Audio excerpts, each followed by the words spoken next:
hatte eine schöne Kindheit. میرا بچپن بہت اچھا گزرا تھا۔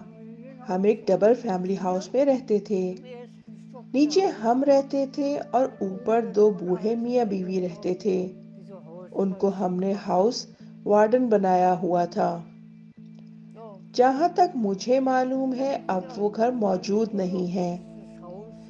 فروری 1945 میں جب روس کے فوجی وہاں پر آئے تو ہمیں وہ جگہ چھوڑنی پڑی۔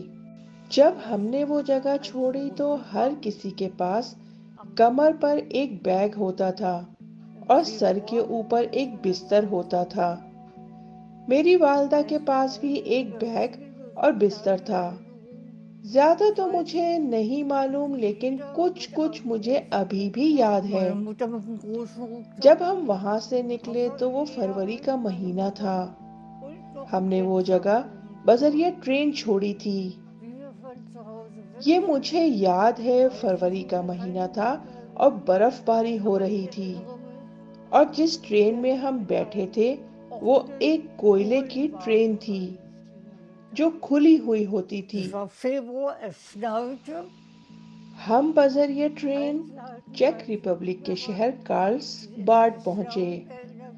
راستے میں ہم ڈریسڈن کے قریب پہنچے تو رات کو ہم سب جنگل میں تھے اور ہم نے دیکھا کہ کس طرح ڈریسڈن پر بمباری ہو رہی تھی۔ یہ وہ رات تھی جب ڈریسڈن کے اوپر بہت شدید بمباری ہوئی اور اس کو مکمل طور پر تباہ کر دیا گیا تھا۔ شروع میں ہمیں ایک بہت بڑے ہال کے اندر لے جایا گیا جہاں ہم راتیں گزارتے تھے۔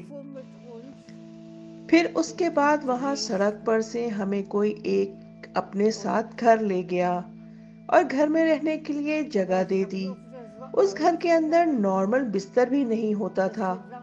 بستر کے لیے گھاس پھوس کا بیگ استعمال کیا جاتا تھا اور وہ بھی ایک لکڑی کے تختے پر رکھا جاتا جو رات کو مسلسل آوازیں کرتا تھا۔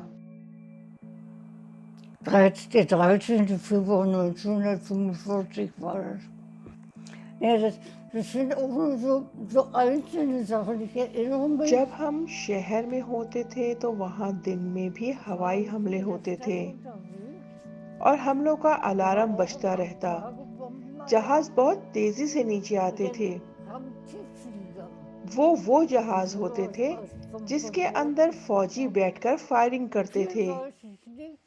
جب جنگ ختم ہوئی تو ہم اس وقت چیک ریپبلک کے شہر کارلس باڈ میں رہتے تھے۔ وہاں چیک ریپبلک والوں نے ہمیں مار کر نکالنا شروع کر دیا۔ وہاں سے ہم ایک روسی فوجی افسر کی مدد سے ٹرین میں بیٹھے اور وہاں سے فرار ہو گئے اور پھر ہم ٹرین میں بیٹھ کر کئی دنوں کے بعد آخر کار برلن پہنچ گئے۔ برلن اس وقت بالکل تباہ حال شہر تھا۔ برلن کے ایک ڈسٹرکٹ سے ہمیں دوسرے ڈسٹرکٹ میں جانے تک سارا دن لگ گیا تھا۔ جب ہم چیک ریپبلک سے فرار ہوئے تو میرے دادا دادی بھی ہمارے ساتھ ہی تھے۔ خوش قسمتی سے میرے دادا دادی کا ایک گھر برلن میں بھی تھا جس میں اس وقت میری آنٹی رہتی تھیں۔ پھر ہم اس گھر میں رہنے لگے۔ ان دنوں میں میری والدہ نے کوشش کی کہ کوئی کام تلاش کریں مگر ان کو کوئی کام نہیں ملا۔ مگر کچھ عرصے کے بعد ان کو برلن سے بہت دور ایک چھوٹے سے گاؤں میں استانی کی نوکری مل گئی۔ اس اسکول میں صرف ایک ہی کلاس روم تھا جس میں پہلی کلاس سے لے کر 8ویں کلاس تک کے بچے ساتھ ساتھ بیٹھتے تھے۔